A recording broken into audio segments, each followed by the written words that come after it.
नमस्कार. वसई विरार शहर महानगरपालिकेच्या प्रचारासाठी आज मुख्यमंत्री देवेंद्र फडणवीस हे वसई विरार भागामध्ये म्हणजे नाळासोपारा इथे येत आहेत आणि आता आपल्या सोबत बोलण्यासाठी नाळासोपाराचे आमदार राजनप्पा नाईक हे आहेत. ते काय सांगत आहेत त्याविषयी ते आपण ऐकूया. आपण नमस्कार. नमस्कार. आपण आज मुख्यमंत्री आपल्या वसई विरार मध्ये येत आहेत, काय तुम्ही सांगाल?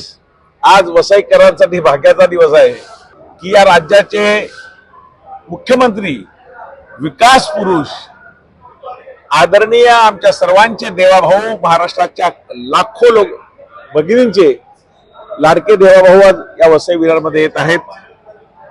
महापालिकेची निवडणूक आहे आणि ह्या निवडणुकीमध्ये भारतीय जनता पार्टी आणि शिवसेना महायुतीच्या उमेदवारांच्या प्रचारार्थ येत आहेत. मागील कालखंडामध्ये लोकसभा भारतीय जनता पार्टी महायुतीने जिंकली. या विभागातले तिन्ही आमदार इथल्या जनतेने, इथल्या मतदारांनी मोठ्या मताने भारतीय जनता पार्टीला, महायुतीला मतदान करून विजयी केले. त्याचप्रमाणे ह्या भागाचा सर्वांगीण विकास होण्यासाठी, नाळासोपारा असेल, विरार असेल, वसई असेल, सर्वांगीण विकास होण्यासाठी ह्याही वेळेला भारतीय जनता पार्टी महायुतीला भरघोस मतं इथले मतदार देतील. आमची प्रायोरिटी प्रथमतः आहे, प्रायोरिटी अशी आहे की इथे 10,20,000पैकी 4,95,000 अधिकृत बांधकाम आहेत.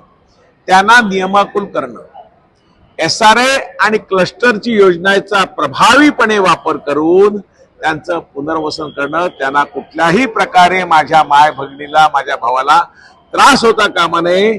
कारण ह्या देशाचे पंतप्रधान आदरणीय मोदीजी आणि या महाराष्ट्राचे लाडके मुख्यमंत्री आदरणीय देवाभाऊ हे लोकांना मुक्तपणे जर घर देत असतील तर इथल्या लोकांना त्यांनी विकत घेतलेलं घर त्याच बिल्डिंगवरती SRA आणि क्लस्टरच्या माध्यमातून त्यांना पुन्हा निर्माण करून देणार आणि चांगल्या सोयी सुविधा युक्त असं घर त्यांना नजीकच्या काळामध्ये मिळणार आहे. त्याचबरोबर ओसी आणि ओसी नसलेल्या बिल्डिंगचा जो प्रश्न आहे तो मी विधानसभेत मांडला, त्याला चांगलं उत्तर आलं. त्याचा निर्णय लवकरात लवकर होईल हेही आम्हाला विश्वास आहे. कॉन्क्रीटचे रस्ते, ओव्हरब्रिज मंजूर झालेच आहेत. आता मंजूर झालेत. कोणी केले, काय केले, पुराव्यासह कागद आपल्याकडे आहेत. म्हणजे मी जे कॅलेंडर वाटली आणि त्याच्यावर QR कोड आहे किंवा माझ्या अहवालात QR कोड आहे किंवा आमच्या पत्रकातही QR कोड आहे की कुठल्या किंवा माहितीच्या अधिकारी कोणी मागू शकतं. ते रेल्वेने GAD परमिशन केव्हा दिली, महाराष्ट्र राज्याच्या मंत्रिमंडळामध्ये त्यांनी केव्हा ही जमीन महापालिकेच्या नावावर करून, हे सगळं पुराव्यानिशी आहे. त्यासाठी 563 कोटी 2 ब्रिजला मंजूर झाल्यात. ओसवानगरी आणि विराटनगरच्या सगळी कामावरून 65 कोटी रुपयाचं ITI म्हणजे वाढवण बंदर होते. म्हणजे आमच्या सरकारची देवाभाऊची दूरदृष्टी बघा. वाढवण बंदर होते तिथे इथे कुशल कामगार तयार झाले पाहिजेत, त्या बंदरात त्यांना स्थानिकांना नोकरी मिळाली पाहिजे. त्यामुळे वाढवण बंदरासाठी, कुशल कामगार ITI साठी 65 कोटी आता अंतिम टप्प्यामध्ये आहेत. जिल्हा परिषद शाळा आणि हॉस्पिटल हे महापालिकेकडे वर्ग करण्याचा अंतिम निर्णय बाकी आहे. म्हणजे तो आचारसंहिता संपली की तोही अंतिम निर्णय होईल.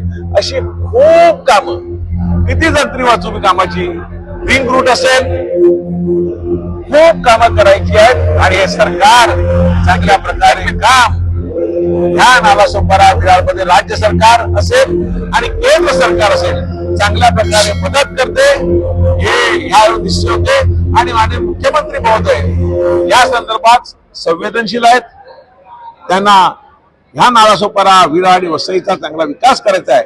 त्याप्रमाणे जी 1200 ते 1500 एकर जागा नाळासोपारा आणि विरार वसईच्या मध्ये आहे पश्चिमेला, तिथे मोठं ग्रोथ सेंटर, इकॉनॉमिक सेंटर म्हणजे जिथे या आपल्या इथल्या तरुणांना रोजगार चांगल्या प्रकारे उपलब्ध आहे. त्यांना परदेशात जावं लागणार नाही. त्यांना हैदराबाद असेल, बँगलोर असेल, पुणे असेल, इथे जावं लागणार नाही. अशा प्रकारे रोजगाराच्या संधी इथे उपलब्ध होतील. खासदार निवडून आल्यामुळे या 5व्या आणि 6व्या लाईनचं काम प्रगतीपथावर आहे, जोरात चालू झालं आहे. विरारचं चांगलं रेल्वे स्टेशन होत आहे, नाळासोपारा रेल्वे स्टेशन मोठं होत आहे आणि वसईमध्ये मेगा जंक्शन, मोठं जंक्शन हे वसईमध्ये होत आहे. त्यामुळे लोकांनी ठरवलं आहे, नाळासोपारा विरार मतदारांनी ठरवलंय ह्या वेळेला भारतीय जनता पार्टी महायुतीलाच विकासासाठी विकासासाठी विकासासाठी.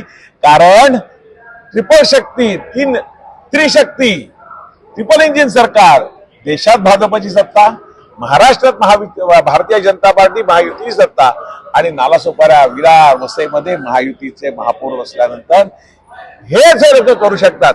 कारण आपण बघितलं भाईंदर बघितलं असेल, इथे नाट्यगृह नाही, इथे क्रीडा संकुलाचं गेल्या 7-8 वर्षाचं काम चालू आहे. 872 पैकी जवळ 329 जागी अनधिकृत बांधकाम झालेलं आहे आरक्षित जागेवरती. त्यामुळे लोक प्रचंड त्रासली आहेत. रस्ते नाही, पाणी नाही, काही समस्या नाही. तेव्हा लोकांनी ठरवलंय यावेळेला फक्त कमळ कमळ कमळ आणि कमळ. आता तुम्ही सर्व सांगितलं, परंतु तुम्ही ज्या ठिकाणी राहता त्या ठिकाणचे सर्व गाववाले हे आजच्या ह्या मुख्यमंत्र्याकडे एक डोळे लावून बघताय. त्यांना वाटतं की आमची घरं इतक्या वर्षापासून अनऑथराइज मध्ये येतात. आमची घरं जरी आम्ही आमच्या घरच्या स्वतःच्या जागेत बांधली असली तरी आजपर्यंत आम्हाला महानगरपालिकेतून अधिकृतपणा अजून मिळालेला नाही. त्यांना देखील काही मिळण्याचा चान्स आहे. 100% ज्या भूमिपुत्राची घरं, अरे शहरात बांधलेल्या घराला जर आपण एसआरने क्लस्टर योजना बांधून देत असेल तर गावातल्या लोकांना हे सरकार न्याय देणारं सरकार आहे. मी सांगितलं आमचे मुख्यमंत्री संवेदनशील आहेत, लोकांबरोबर आहेत, लोकांच्या इच्छा आकांक्षा पूर्ण करणारे या राज्याचे मुख्यमंत्री आपल्याला लाभले आहेत. विकास पुरुष आहेत ते. विकास कसा होतो तो त्यांना निश्चितपणे येणाऱ्या 5 वर्षामध्ये या वसई विरार महापालिका क्षेत्रामध्ये आपल्याला दिसेल. तर आपण आपाचं बोलणं ऐकलं. आपाचं म्हणणं आहे की वसईमध्ये विकास काय आहे तो आता येणाऱ्या 5 वर्षात कळेल. कारण आमच्याकडे आता ट्रिपल इंजिनचं सरकार असणार आहे आणि वसईतील जे कोणी गोर गरिबांचे आज ज्या चाळीमध्ये राहत आहेत त्यांच्या घरापासून लागले तर ज्यांना ज्यांना ओसी नाहीत अशा सर्वांना जीवनावश्यक ज्या काही पाणी, रस्ता, गटर आणि जे काही महानगरपालिकेची सेवा आहे ती त्यांना मिळणार. त्याचबरोबर त्यांनी हे देखील सांगितलं की वसई गावातील ज्या लोकांची आपल्या स्वतःच्या जागेमध्ये घरं आहेत आजपर्यंत त्यांना अनधिकृत म्हणून जी काही त्यांना टॅगलाईन असते किंवा त्यांना शास्ती भरावी लागते त्यांना देखील मुख्यमंत्री हे प्रेमाने आणि दयाची भावना दाखवून त्यांना देखील व्यवस्थितपणे आपल्या स्वतःच्या मालकीच्या घरात राहतो हा त्याला टॅगलाईन मिळू शकणार आहे. वसई लाईव्ह न्यूज साठी दिलीप डाबरे, अब्दुल कलाम, नमस्कार.